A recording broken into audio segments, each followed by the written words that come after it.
Então, que a graça de Jesus, nosso Salvador e Pai eterno, seja com todo nessa hora.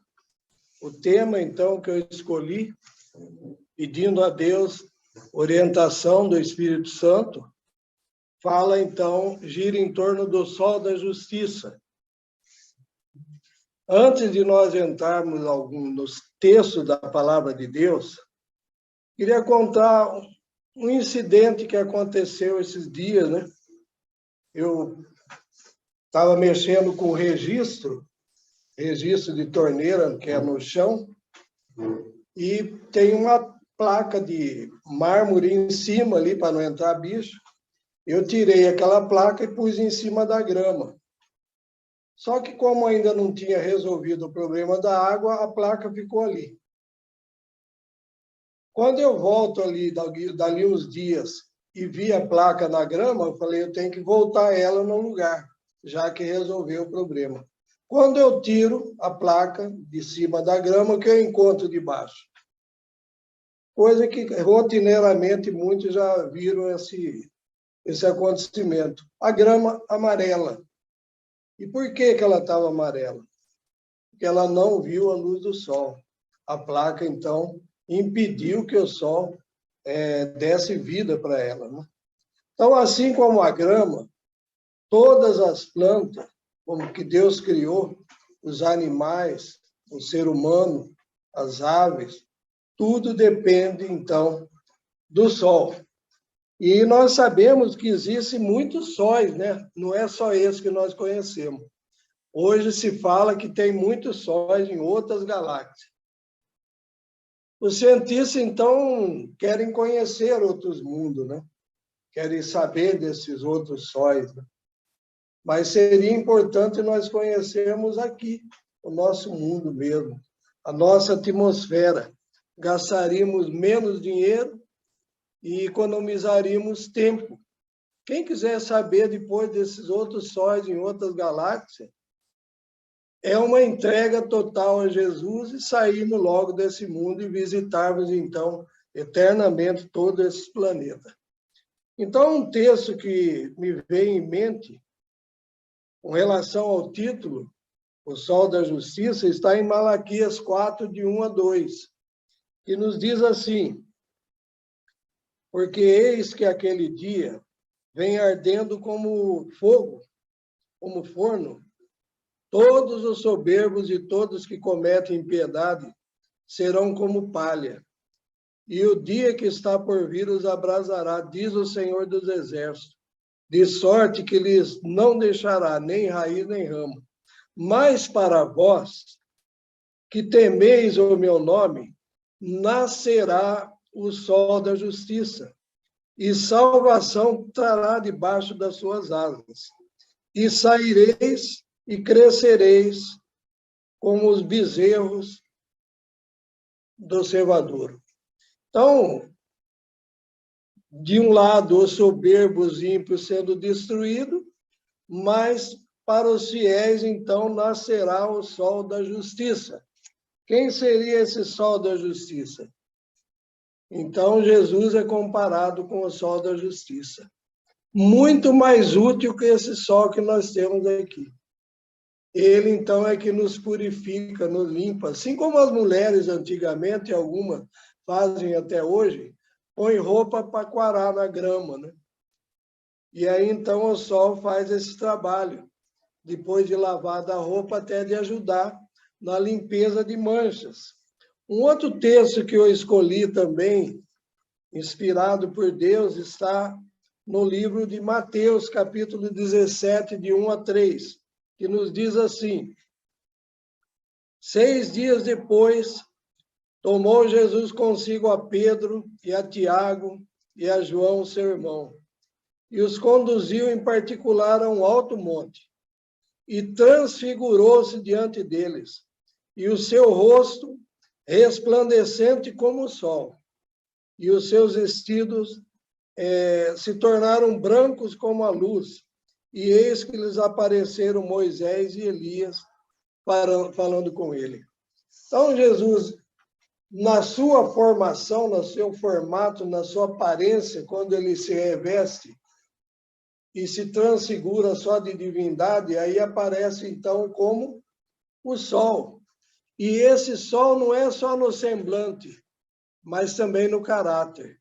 E é isso que ele quer passar para nós. O outro texto que eu achei também na palavra de Deus, indo para o livro de Apocalipse, capítulo 1, e o verso 12 a 16, nos diz assim, Apocalipse capítulo 1, verso 12 ao 16. E ele tinha na sua destra 7 estrelas, e da sua boca saía uma aguda espada de 2 fios, e o seu rosto era como o sol, quando na sua força ele resplandece. E eu, quando vi,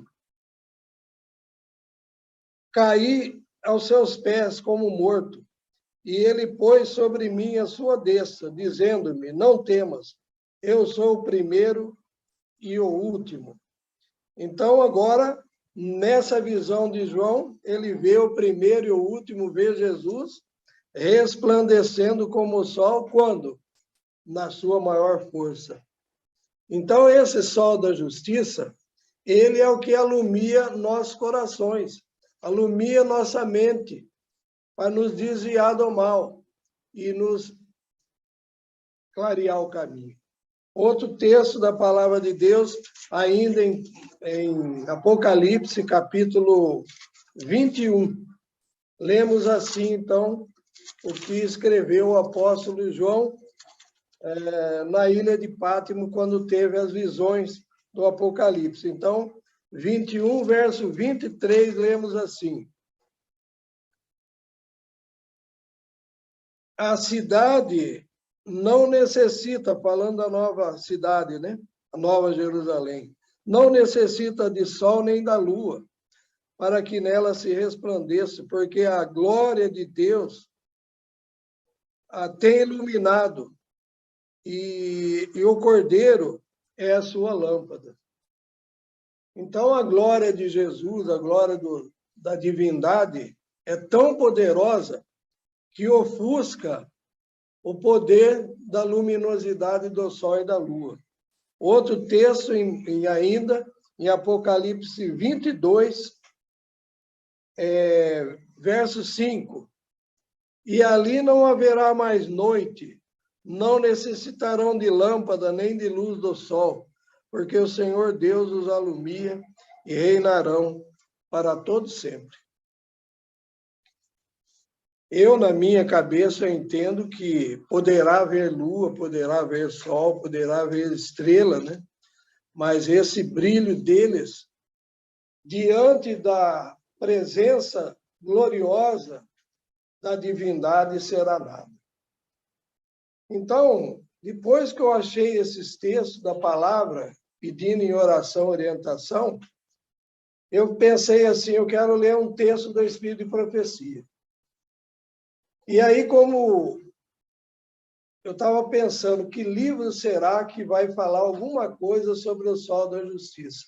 Me veio em mente, acredito que por inspiração, o livro, então, Desejado de Todas as Nações. Aí eu pensei, bom, eu vou no índice e vou procurar algo sobre o sol da justiça. Não achei nada. Aí eu falei, vou procurar o índice bibliográfico, alguma coisa, texto da Bíblia. Também não achei nada. Aí eu falei, vai ficar sem texto do Espírito de Profecia e eu vou ficar só nos textos da Bíblia. Qual não foi a surpresa que eu pego e abro o livro, tentando achar alguma coisa, e eu abri justamente no tema do sol da justiça.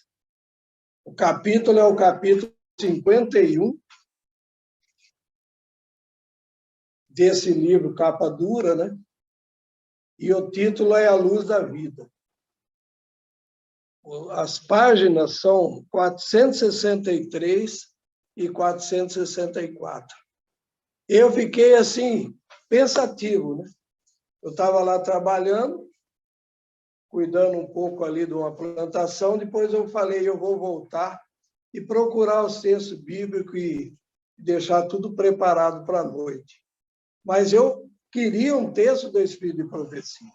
E o Senhor Deus me enviou esse, que eu não achei no índice nenhum. Foi não abri o livro, tinha até um papel aqui no meio, né? Eu não tinha planejado nada.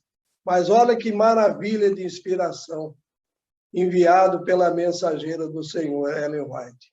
Nos diz assim: falou-lhe, pois, Jesus outra vez, dizendo: eu sou a luz do mundo. Quem me segue não andará em trevas, mas terá a luz da vida.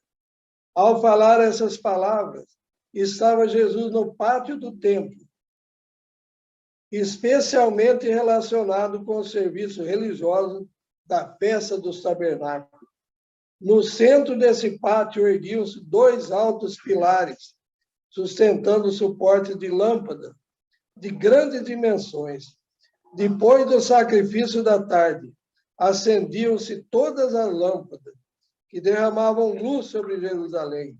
Essa cerimônia comemorava, considerada como apontando para a vinda do Messias. Era comparada também com a coluna luminosa que guiara Israel no deserto. E era também considerada como apontando para a vinda do Messias. À noitinha, quando se acendiam as lâmpadas, o pátio apresentava uma cena de grande regozijo. Homens de cabelos brancos, os sacerdotes do templo e os príncipes do povo uniam-se em festivas danças ao som dos instrumentos e dos cantos dos levitas. Na iluminação de Jerusalém, o povo exprimia sua esperança da vinda do Messias para espalhar sua luz sobre Israel. Para Jesus, porém, tinha a cena mais ampla significação. Com as irradiantes lâmpadas do templo, irradiavam tudo em derredor. Assim, Cristo, a fonte da luz celestial. Ele, então, ilumina as trevas do mundo. Todavia, o símbolo era imperfeito. Aquelas lâmpadas não queriam dizer nada em comparação com Jesus.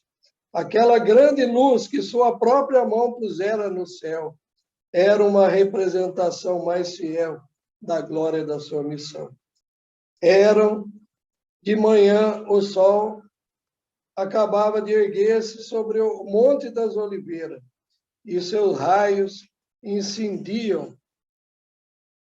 com ofuscante claridade no mármore dos palácios, fazendo rebrilhar o ouro das paredes do templo, quando Jesus, então, apontando, disse: eu sou a luz do mundo.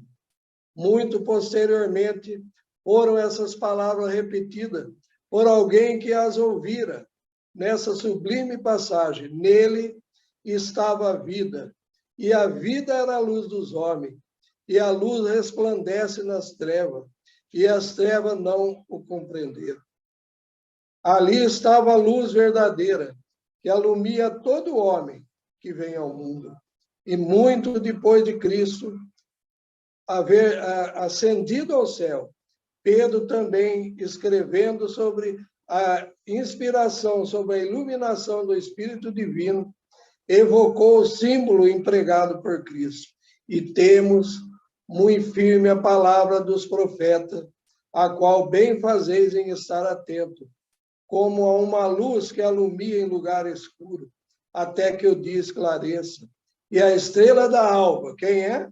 Jesus, né? Apareça em vossos corações. Na manifestação de Deus a seu povo, a luz fora sempre um símbolo de sua presença. Então, teríamos muito que falar nessa noite, né? E então, eu usei alguma coisa da natureza, um simples acontecimento da grama, né? Para ver o quanto que nós dependemos daquilo que Deus criou para a nossa vida material, física, né? Mas para a nossa vida espiritual, o nosso crescimento, desenvolvimento, necessitamos do sol da justiça. Depende de nós, então, abrimos as janelas do nosso coração. Assim como você abre a janela de manhã para ventilar, para entrar a luz do sol, né? Convém, então, que nós façamos isso na parte espiritual. Abrir, então, as janelas da mente, do coração, para que esse sol maravilhoso, o sol da justiça, possa penetrar em nossa vida.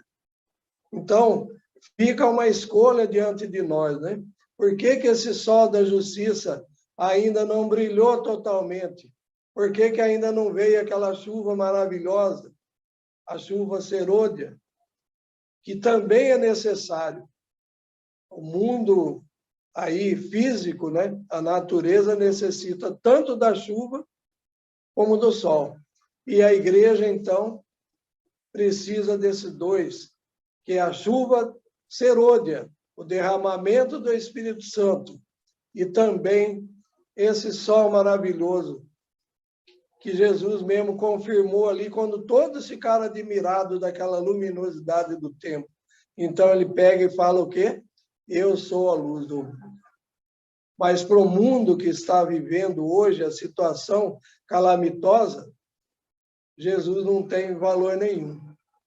Não é luz nenhuma. Não tem agradecimento. Eu lembro aqui, uma pessoa falou, eu me encomendo a Deus todos os dias, né? Antes de sair, para Ele me livrar dos perigos, dos acidentes. Aí eu perguntei para ele, né? Você ajoelha diante de Deus? Ah, não, eu não ajoelho. Eu só falo alguma coisa com Ele e vou embora, né? Então eu disse para ele, Ele é o Criador do universo. Ele é tudo. E custa a gente dobrar o joelho diante dele em humilhação e reconhecimento que ele é o dono do universo, ele é o criador de tudo. Então, estou vendo uma situação grave em nosso meio, né? Principalmente no meio adventista, as famílias se desmoronando, os filhos não querem saber mais de religião, a juventude, né? Já desde pequenininho, muitas vezes mal orientado, mal educado, por falta de religião, muitas vezes no lar. Aí, então, vai desmoronando tudo, né? E aí os pais ficam em desespero, né? Vendo os filhos, os netos escaparem pelos vãos dos dedos, numa maneira simbólica de dizer. Então, esse sol da justiça, que tanto nossos jovens e crianças ouvem desde pequeno, parece que não tem significado, né? A luzes desse mundo, os encantos dessa terra pervertida, tem chamado muito mais atenção. Então, essa é a constatação que nós temos. Sodoma e Gomorra está bem claro diante de nós, né? O tempo de Noé está bem claro diante de nós. Muita descrença, muita desilusão, muita tristeza, mas nosso jovem muitas vezes prefere esse lado, né? Enganar a si próprio. E aí, então, a igreja muitas vezes perece por falta de talentos, precisando de apoio, né? De ajuda para o avanço da obra, né? Muitas vezes os velhos têm que continuar lutando. Então, fica aí um apelo, né?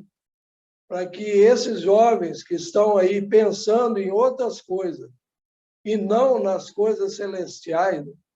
Pensando em outras coisas em primeiro lugar, nos seus próprios interesses, e não nas coisas de Deus, possam fazer uma reavaliação, possam fazer um concerto de paz urgentemente, né? Antes que seja tarde demais. Então, quando vier o decreto dominical, o que nós vamos ficar sabendo?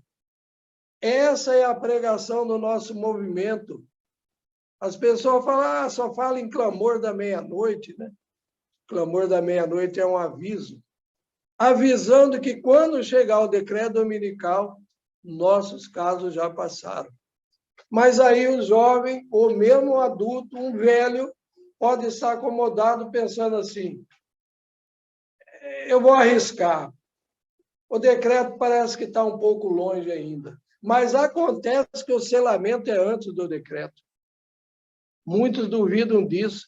A gente lê os textos e as pessoas não acreditam. Tão logo o povo de Deus seja o quê? Selado e preparado para a sacudidura, ela virá. Nós entendemos que a sacudidura é o decreto dominical. Então, tão logo o povo seja o quê? Selado e preparado para a sacudidura. Então, o selamento é antes. O julgamento dos vivos se dá antes do decreto para aqueles que conhecem a verdade. Então, desde que esse sol da justiça penetre no seu coração, abra a janela para que aconteça isso e possamos, então, sermos coluna nessa terra, instrumento de Deus para a finalização da obra aqui na terra. Esse é o meu desejo e oração. Amém. Houve um texto suplementar, um complemento ao tema desta noite, que foi trazido pela irmã Regiane. Creio que seja o Caminho a Cristo, página 44, que nos declara: assim como a flor volta-se para o sol para que seus brilhantes raios possam ajudá-la a aperfeiçoar sua beleza e simetria, assim devemos volver-nos para o sol da justiça, para que a luz do céu brilhe sobre nós e nosso caráter seja desenvolvido à semelhança de Cristo. Um texto, então, muito significativo aqui trazido pela irmã Regiane, e eu queria trazer um texto também. Enquanto meu pai fazia a apresentação, foi inevitável lembrar de um outro texto que nos fala sobre a nossa participação nisso tudo. Gostaria de compartilhar a tela. O texto, então, a fonte é do Conselhos sobre Escola Sabatina, na página 34. Diz assim: ao que está em viva comunhão com o sol da justiça, sempre se revelará nova luz sobre a palavra de Deus. Ninguém deve chegar à conclusão de que não há mais verdades a serem reveladas. O que busca a verdade com diligência e oração encontrará preciosos raios de luz que ainda hão de brilhar da palavra de Deus. Ainda se acham dispersas muitas gemas que devem ser reunidas para tornar-se propriedade do povo remanescente de Deus. Mas a luz não é conferida simplesmente para fortalecer a igreja, mas para iluminar os que estão em trevas. O povo de Deus deve anunciar os louvores daquele que os chamou das trevas para a sua maravilhosa luz. Cristo declarou aos discípulos: vós sois a luz do mundo. E a missão da luz é resplandecer e dissipar as trevas. Então, um texto maravilhoso, mostrando, tanto a nível individual como a nível de igreja, manter a comunhão com o sol da justiça, trará a nós nova luz provinda da palavra de Deus. É papel da Igreja de Deus desses últimos dias, o povo remanescente, ajuntar todas essas preciosas gemas, pedras preciosas que temos na palavra de Deus, no seu engaste verdadeiro, num quadro geral harmônico. E aqui nós vemos ainda o objetivo de estudo não é apenas para ficar encerrado internamente na igreja, mas iluminar a outros. Então, que esse propósito esteja, essa missão seja sempre diante de nós. Amém.